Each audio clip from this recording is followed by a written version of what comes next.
সালামু আলাইকুম।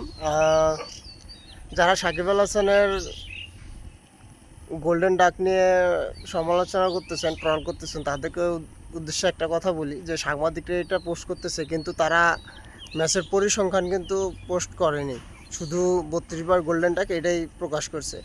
কিন্তু সাকিব কত ম্যাচে গোল্ডেন ডাক এসেছে টি-20-তে, এটা কিন্তু কোনো ইয়াই প্রকাশ করে নাই। কত ম্যাচে সাকিব গোল্ডেন ডাক পেয়েছে, কোনো সাংবাদিকে এটা প্রকাশ করে নাই। কারণ প্রকাশ করলে তাদের মনে যা আসে সেটা পূরণ হবে না। সাকিব সারা বিশ্বের প্রায় সব লিগই খেলছে, বিগ ব্যাশ থেকে শুরু করে IPL, PSL, কোন লিগটা খেলেনি সাকিব? প্রায় সব লিগই সাকিব খেলছে। তো সাকিব টি-20-তে গোল্ডেন ডাক, সাকিব যতগুলো টি-20 ম্যাচ খেলছে অতগুলা বলও কেউ এখনও খেলে নাই আমার মনে হয়, অথচ গোল্ডেন ডাক তাদের অনেক আছে। তো কথা বললে অনেক বলা যায় কিন্তু বলি না, আমরা বলবো না, কারণ আমাদের কথাগুলো তো ওই লাহোর কালান্দার্সের টিম মালিক সামিত রানা ভাই বলতেছে, আমাদের বলার দরকার হয় না। একজন লিজেন্ডকে কীভাবে সম্মান দিতে হয় সেটা লাহোর কালান্দার্সের কাছে আপনাদের শেখা উচিত।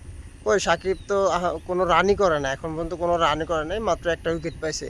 কই টিমের মালিক তো তাকে বসিয়ে দেয় নাই, অথচ তার বন্দনায় মেতে উঠেছে পুরা লাহোর টিম। এমনকি টিমের মালিক বলছে যে সাকিব ভাই আসার পর থেকে টিমের স্পিডটা বেড়ে গেছে, টিমের আত্মবিশ্বাস বেড়ে গেছে। লাহোর কালান্দার্স কোথায় ছিল একটা আবার চিন্তা করেন। লাহোর কালান্দার্স ছিল লাস্ট ম্যাচটা যদি তারা হেরে যেত তাহলে কিন্তু ম্যাচ থেকে আউট হয়ে যেত বা টুর্নামেন্ট থেকে আউট হয়ে যেত। সেখান থেকে সাকিব আল হাসানের পর থেকে তারা একটা ম্যাচও হারে নাই, অনেস্টলি একটা ম্যাচও হারে নাই। প্রত্যেকটা ম্যাচই যেন তাদেরকে নকআউট পর্ব, ডু অর ডাই ম্যাচ। কিন্তু কেউ কিন্তু ডু অর ডাই ম্যাচ কই একটা ম্যাচও তো হারে নাই। সাকিব আসার আগে তাদের ম্যাচ হারছে, অনেক খারাপ গেছে, কিন্তু সাকিব আসার পরে তাদের দল যে শক্তিটা বাড়ছে, এটা আনবিলিভেবল একটা ব্যাপার। সো সমালোচনা করলেই হবে না, সাকিব কোন জায়গা থেকে ব্যাটিং করছে সেটা দেখতে হবে। লাস্ট ওভারে ব্যাটিং আসলে একটু ওখানে হিট নেওয়া ছাড়া কোনো উপায় থাকে না। তো সাকিব আসছে হিট, সাকিব তো আর ওই ফিনিশার না যে সে ফিনিশ করার জন্য আসছে। সাকিব মিডল অর্ডারের ব্যাটসম্যান, তাকে মিডল অর্ডারে খেলতে দিলে ভালো খেলবে। দীর্ঘদিন পর মাঠে ফিরছে, এটাই হলো সবচেয়ে বড় কথা। তো সাকিবিয়ানরা আপনারা সবসময় সাকিবের পাশে থাকবেন।